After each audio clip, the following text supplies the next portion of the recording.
Welcome to the Networking with Michelle podcast, the show dedicated on providing you the how-tos of marketing and networking strategies. Here we believe in the Jim Rohn quote, success is nothing more than a few simple disciplines practiced every day.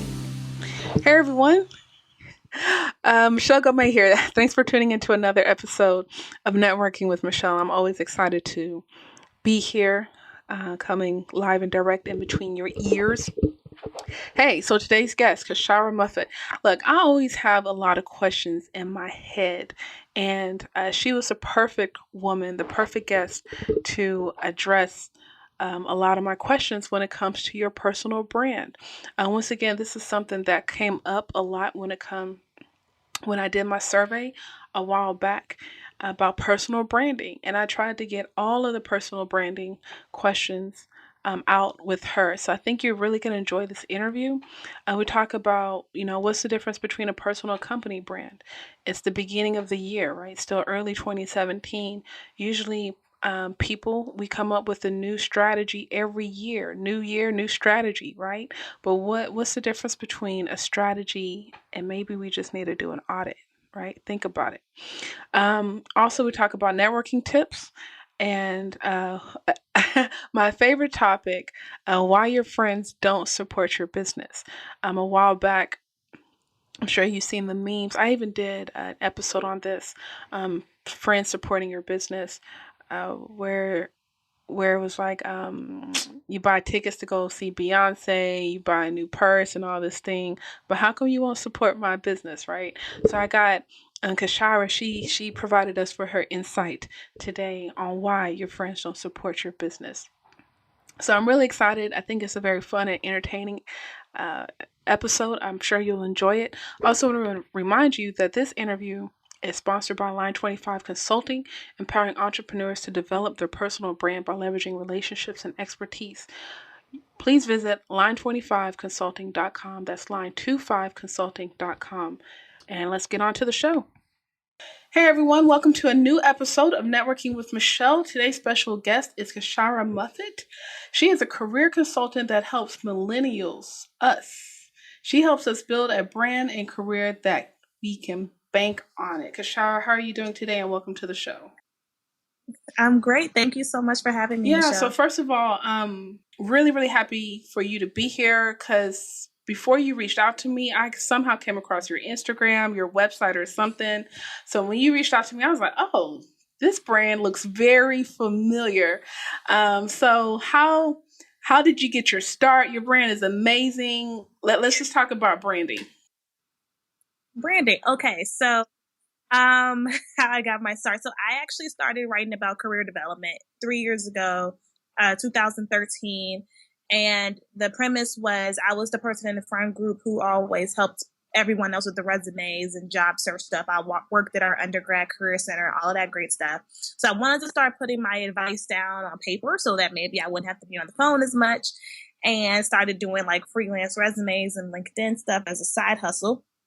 And then as I kind of grew, my brand grew. So I got into brand strategy and brand work because I've always been fascinated with social media. I didn't study marketing per se, but I did take a lot of marketing classes in my MBA program. So it was something I just did on the side, and entrepreneurs started to gravitate towards me on how they could really maximize social networking for their businesses. So her movement was birthed from me really following my passion of writing and bridging it with my interest in the social space and branding, and creating this place for what I call the busy bombshells, right? The fearless millennials who want a little bit of everything. I don't solely write for the corporate climbers, as I call them, and I don't solely write for entrepreneurs. I write for the person that is totally fine with their 9 to 5, but wants a little extra income, wants a side hustle, wants a little bit more than their job title. And if that side hustle takes off, then they'll pursue that. But if not, they're happy, so that's who I create for. Absolutely. I actually think that message is really important. And I quit my corporate job 3 years ago because I felt like it was all or nothing, right? It's like all the material, all of the resources was you're either, corporate professional or you're entrepreneur. And I'm like, man, where was that message where it's okay to do both? it's manageable. Absolutely. I'm not a fan of people who like to shame folks. Like, you have a 9 to 5, like that's a bad thing. No, girl, no, it's not. You need stability. You need to be able to pay your bills. You need to know that you have insurance and things like that. A lot of the times, our first business idea isn't the good one anyway. If you read the biographies of many successful entrepreneurs, it took them 7, 8, 9, 10 businesses before they hit the jackpot, right? Like if you look at the start of Amazon and PayPal, Facebook, like all of this stuff, like these weren't always these people's like first product or first venture, that first thing didn't really take off. So does it really make sense for me to think that I have this new idea and all of a sudden I'm going to have 6 figures tomorrow, so let me just walk out on everything? Absolutely not. Like, it definitely takes a lot of discipline and time management to do both, but it's definitely, something that I encourage. Test the waters a little bit. And while you're in it, I know you're going to be disengaged in your 9 to 5 a little bit, but you have to treat your 9 to 5 like your primary investor in your business. So you have to kind of make it work until you're ready to really branch out on your own. So for that millennial that's struggling right now, they're in the 9 to 5, they're in the corporate, and they're trying to craft this personal brand. What tips do you have for them?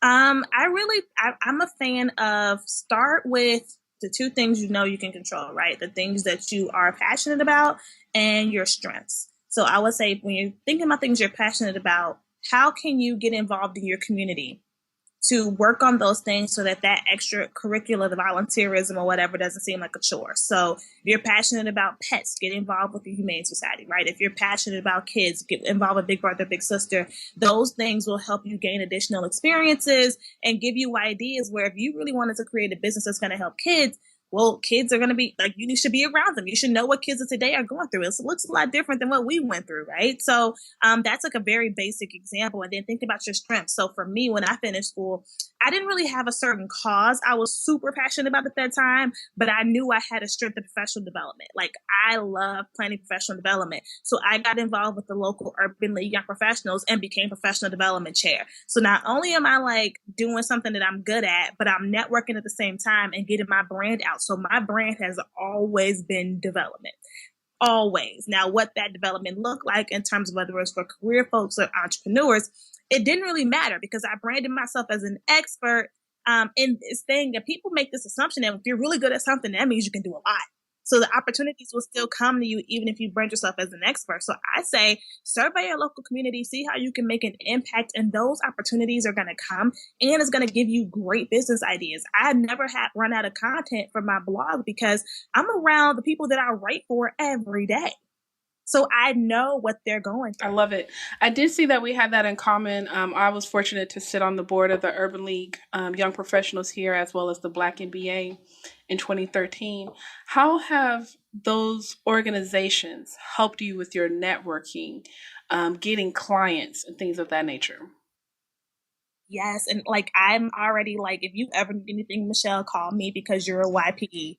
Okay. Like, seriously. So those 2 organizations are near and dear to my heart. I was involved with National Black MBA since undergrad, same with Urban League since undergrad. And when I relocated, I'm originally from Chicago. I went to college in Virginia and I now live in Pittsburgh.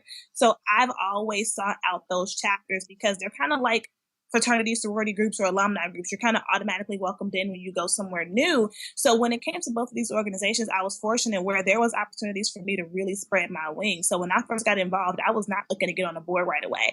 I just said, hey, here's my passion. How can I help out? So I volunteered on Professional Development Committee for Urban League.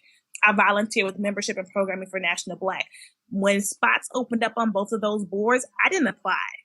They asked me to be. And for Urban League, I was told I was going to be the next chair. And for National Black, I was told I was going to be membership director. And I always people, when you go get involved with nonprofits, you don't sit on the board, you work on the board. So everything you do is your brand. Your time management is your brand, your communication is your brand, your events are your brand, your initiatives, they're your brand. And I show out because I don't want people to have a bad connotation of me because I'm the person that was showing into the board meeting 20 minutes late. Or I'm the person that never has my committee report done. So because I always felt like that the heart of the organization kind of role around professional development, it helped me to network because everybody wanted to be involved. So I was working with our corporate partners. I was trying to get members involved to help me so I wouldn't be overwhelmed. So it forced me, even as an introvert, to get uncomfortable and go connect with other people. And same with National Black MBA. And so when it comes to clients, I was fortunate enough again where when you're talking with somebody, you don't strictly just talk about the organization, right? They ask you about you and what you do. So that leads to me saying, well, I do this, this, and this. And I have always talked about my side hustles. I've never led with what my 9-to-5 was intentionally. I don't want you to think I said this big bank names I used to work for. Now I'm the big bank girl. I've always been, well, I blog, I do resumes. Now I do brand strategy and consulting. Like it's a whole different ballgame, right? So that leads to conversations and clients, and a lot of my business service wise comes through referrals anyway. So I always lead with that. But I've been fortunate enough where I was elected president for UOYP, and as my term is concluding for that, I'm going to be president for National Black MBA, which is a whole other level of national networking, right? Yeah. Wow. I know you went to the Black MBA conference about 2 months ago.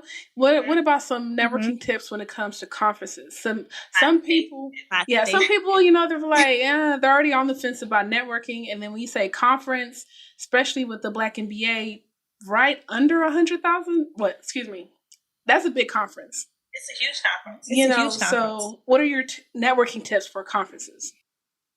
It's absolutely my favorite way to network. So I do have a blog post on this. It's called 10 Tips for Navigating Conferences. So you guys can definitely check that out.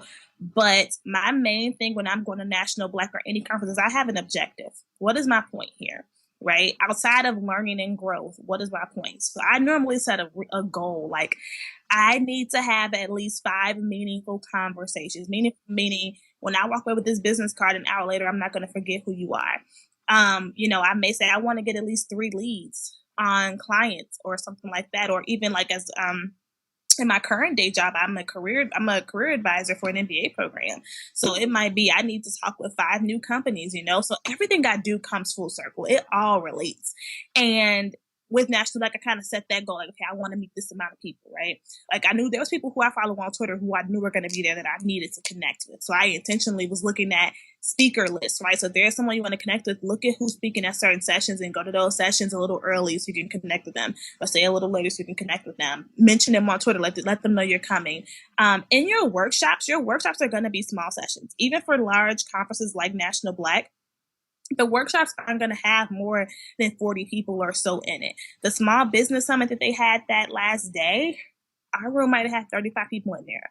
And in between sessions, it's plenty of time to just talk to the person sitting next to you, talk to the person behind you. Easy ways to network where it's not always this big floor of people just swarming around. So I look for any way, whether I'm at the coffee stand, I'm grabbing lunch in the convention center hallway, I look for any chance to just talk to people, strike up a conversation, because you never know. And then I save my energy in terms of like, for intentional networking by being strategic, looking at who's speaking, looking at who's going online. I also recommend using a conference hashtag. I meet a lot of folks through the conference hashtag. Like, hey, you're tweeting through this conference. I look at your profile. You might seem like you have something in common. I'll ask you to connect, after the conference, at the conference after party or a happy hour, whatever it is. Let's grab coffee in the morning. I've done a lot of intentional meetings just through the hashtag, or even better, the conference app. So it's just being strategic and really having a plan around what's your goal here, who are you looking to connect with, and how much free time in that agenda do you have to do it? I think one of my favorite things about conferences is that it expands your brand from local to national. So if you're looking for a way to build your brand out, conferences, because you have people from all over the country coming to that one place, you already have a common interest, right? Whether professional development based on your industry, and if you keep those relationships intact, you have contacts nationwide. Yeah, absolutely. Which is why I'm a fan of connecting on, even if I met you at the event, I'm going to connect with you on social media in some form or fashion. This is a way to stay top What's your favorite platform right now? It's shifting. So my favorite platform of all time has always been Twitter, but I'm really starting to get addicted to Snapchat. Okay. It's like a soap opera of like, your like a reality show of your friends' lives, like all in one video. But I love Twitter because Twitter, in my opinion, is the only network where you truly have access to everything, no matter what. Like you can mention anybody.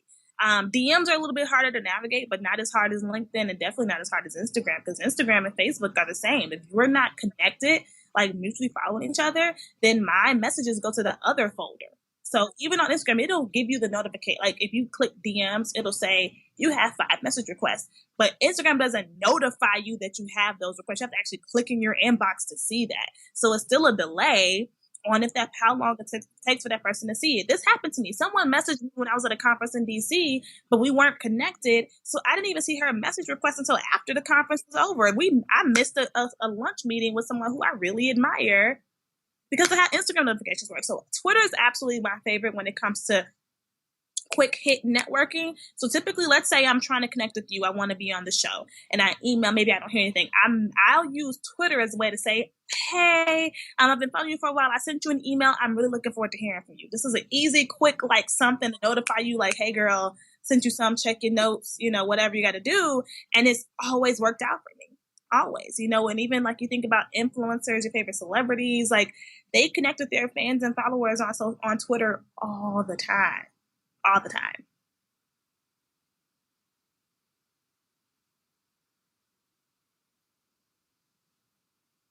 Absolutely. I love LinkedIn. LinkedIn is your virtual resume. It's the tool that speaks for you when you're not speaking for yourself outside of your website. And I mean, it's definitely hands down super beneficial for those that are in the corporate environment. I mean, who doesn't want to get messages from recruiters saying, hey, we're looking at your profile. We're interested in you for a job. I've done a lot of networking with other millennials just through LinkedIn, right? Through the publishing feature, through the mutual friends tool. LinkedIn allows you to be very strategic with your job search in terms of creating a job search plan. Here's my target companies. You can instantly see who in your network works with those companies, or even better, who in your network can introduce you to someone that works with those companies. LinkedIn makes that very clear. But a lot of people don't approach job searching like that. They approach it as send out a bunch of resumes and do I happen to have a friend here? If not, oh well. And they just kind of leave it at that. LinkedIn really provides you with powerful tools with the free version. This isn't even like LinkedIn Premium. This is the free version. You can do this stuff. But my favorite thing about LinkedIn outside of the blog feature is the relationship tab. So when you connect with someone and you go to their profile, there's private notes only you can see. So not only can you put notes in their general notes or notes about how you met, but you can also set reminders. And you can set how often you want those reminders, and you can put what the reminders for. So if I know that like I met you and you're an exec and you told me to follow up with you quarterly, I can go to your profile and type in follow up with an email and set the occurrence to be quarterly, and LinkedIn will email you and remind you to do that. What's your take on Facebook? A lot of people are using Facebook for business because of the Facebook groups. What's just your general beliefs on Facebook, and even including Instagram on that too, since it's the same company? Facebook is interesting in the sense of I do really like the tool for networking purposes. So when it comes to my community involvement, it's uber important because people that I'm promoting my events to, I'm connected with, we're all in the same town, etc. I'm a big fan of networking in Facebook groups, but I always people would like, just because you're in Facebook groups networking doesn't mean that your Facebook profile has to be public. You can definitely still lock down your content. Like, in fact, I don't even really encourage people to put their 9-to-5s on their Facebook profiles. It's like a little much. But instead, if you have a fan page, link your fan page as your employer on your Facebook profile. It's a very passive way of promoting yourself.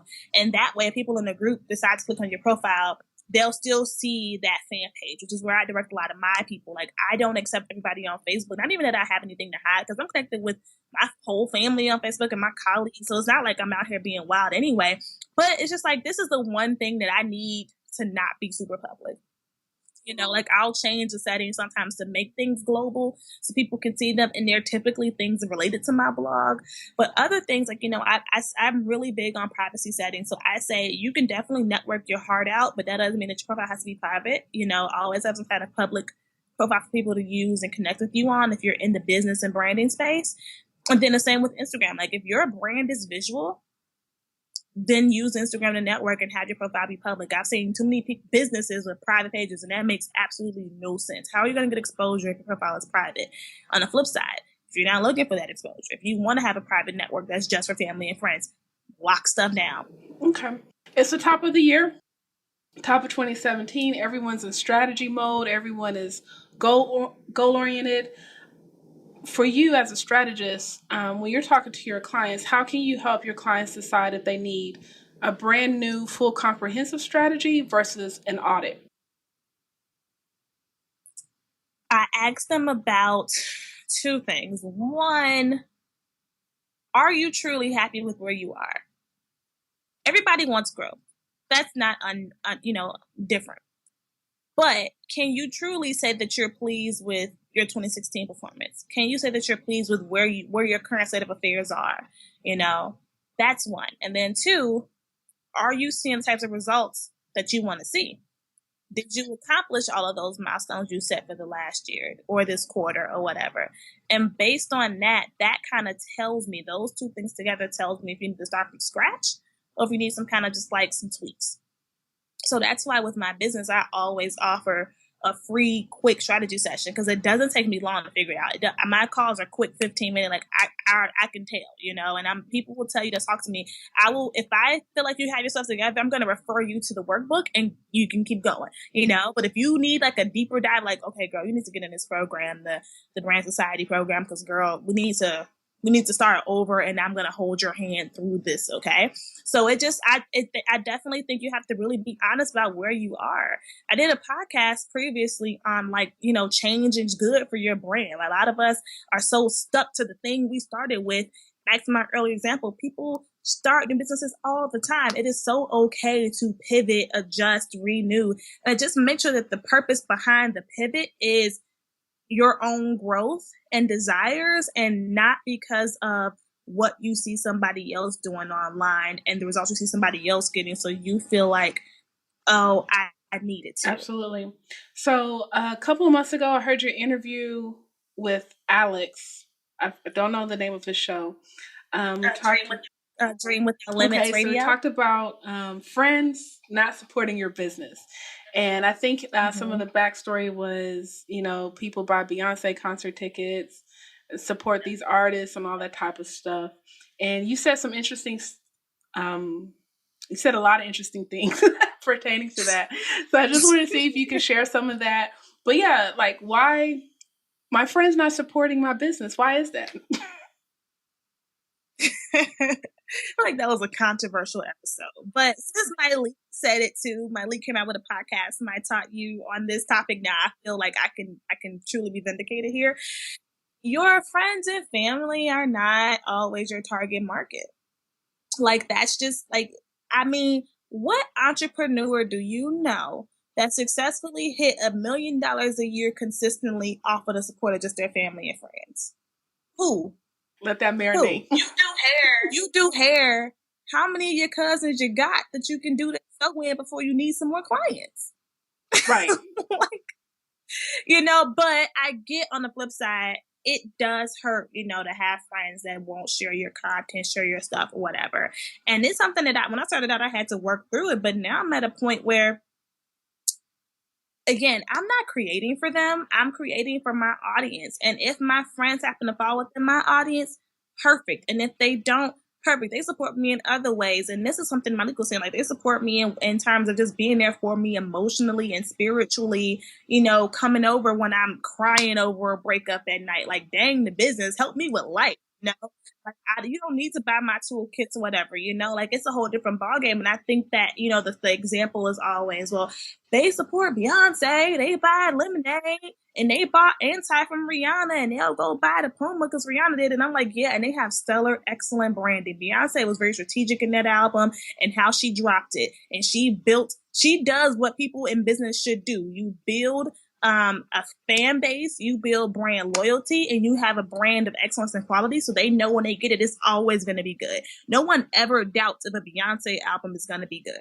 because she's built that brand over the years from Destiny's Child on, where her stuff is consistently quality, right? Rihanna has a very unique brand in the sense of she creates things that are innovative, things that are different, and people are like, I've never seen this before. I want to try this out. So you can't just expect that because you decided to go and buy a bunch of tracks and you want to put a sticker on your bag, and now you have a company and you mad because your homegirl not sharing it. It's like, it's a whole different ball game.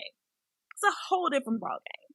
The other thing you have to realize is everybody doesn't get entrepreneurship. Everybody doesn't get side hustling. Some people, that's just beyond what they're mentally capable of thinking about. And that is okay. It's not bad. It's not good. You are just built different. That's why a lot of creatives and entrepreneurs feel lonely. That's why spaces like Black creatives or Her Movement or Blavity exist, because obviously we're the exception. We're not the rule.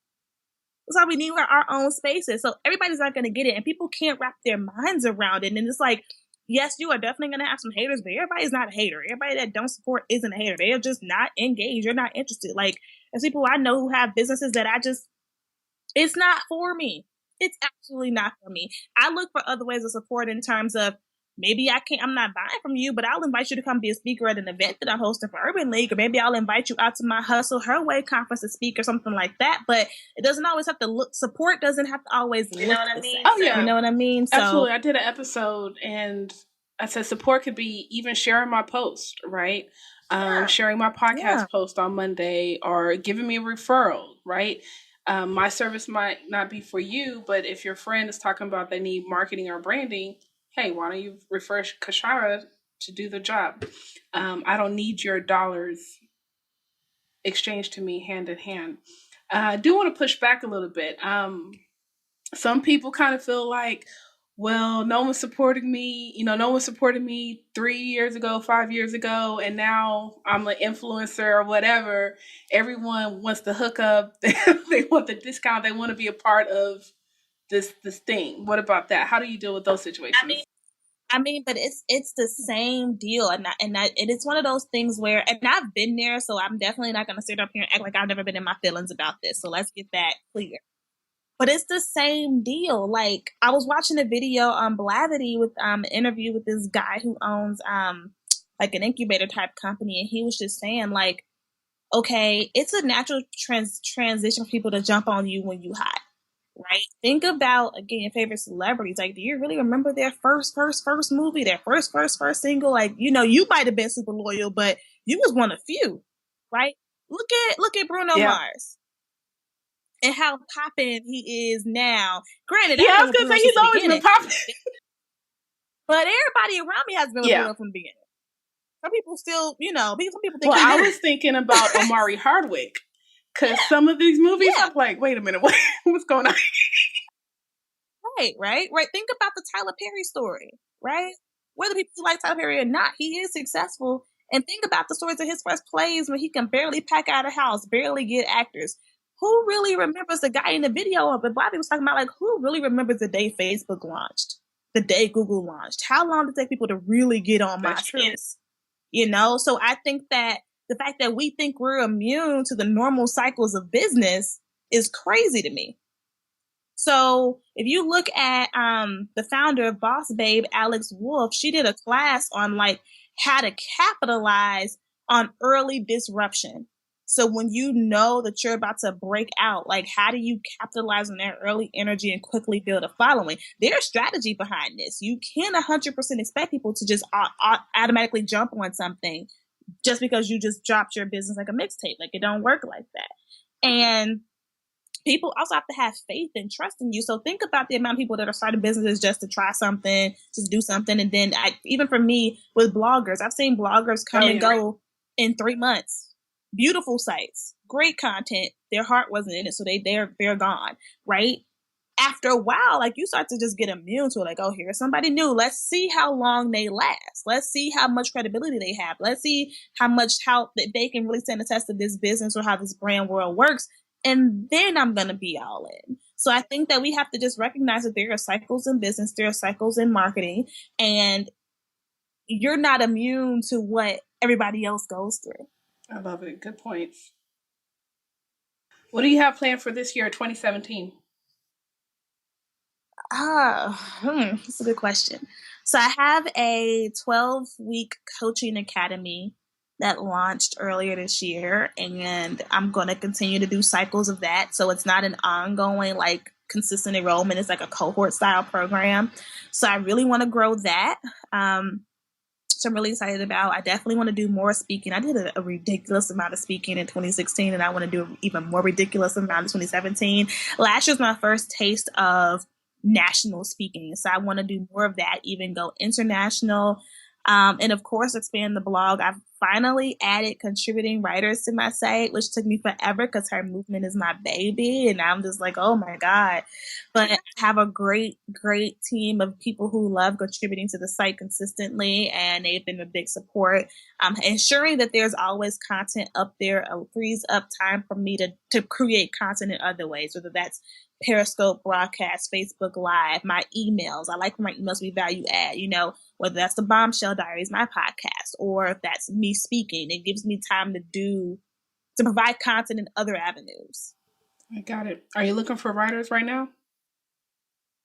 Always looking for writers. I'm always looking for a fresh, new, exciting perspective.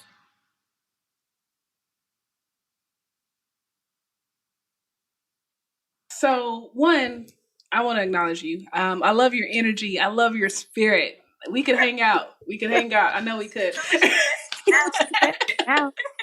Why did it take so long? I apologize. No, but thank you for just giving us the value bombs, keeping it real. I know some of us are struggling in certain areas, especially when it comes to the friendship thing, because for whatever reason, it's been circulating a lot for the past 3 months or so. But really appreciate your perspective on that. How can people get in touch with you? And the last question, how do you define success? Okay, so all of my contact information is on my website. This is hermovement.com. All of my social media is there. My email address is there. And if you're just looking for me on social, just search Kyshira. It's my name across the board, all the platforms. My definition of success, I don't know. It's shifted so much over the years. Because it used to be, I won't even go into my school years, but when I first started the blog, my definition of success was like, how many people can I help find new jobs? Like, how many people, after I did these resumes, they read this post, like emailed and so they got an interview or they accepted an offer. I remember getting a beautiful card in the mail from someone whose resume I wrote. He got a job at Ford, and he was someone that graduated and was struggling to find something post-grad, right? So those kind of moments like that alone was just like, yes, And now it's like I'm helping people launch businesses and blogs, and it's just like the fact that I'm even a part of the process of you coming out of your shell, of you stepping beyond yourself and really walking in your purpose and doing what you've been called to do. Like, that's a whole other blessing in itself. But the moments when I feel the most successful, even outside of that, is when I get heartfelt letters from my readers on how an email that I wrote or a blog that I wrote helped them, like, whether it's changed their perspective or made their day better. People share stories with me of being broke, feeling lonely, of dealing with their kids going to jail, dealing with deaths in the family, car accidents, and how for some reason this my super pink newsletter, kind of lit a fire or gave new hope or gave new energy. And that's why I say don't take this influencer game lightly. It's real. It's very serious. And the fact that I'm in a position where I've been blessed to be that light for somebody else in another country, in another city, like, this, so humbling. And that I can't trade that feeling for anything. Y'all make sure y'all check out Kyshira. Great resources, great blog, great inspiration. Remember, I believe in you. Personal connection leads to an influential network. Thanks for networking with Michelle.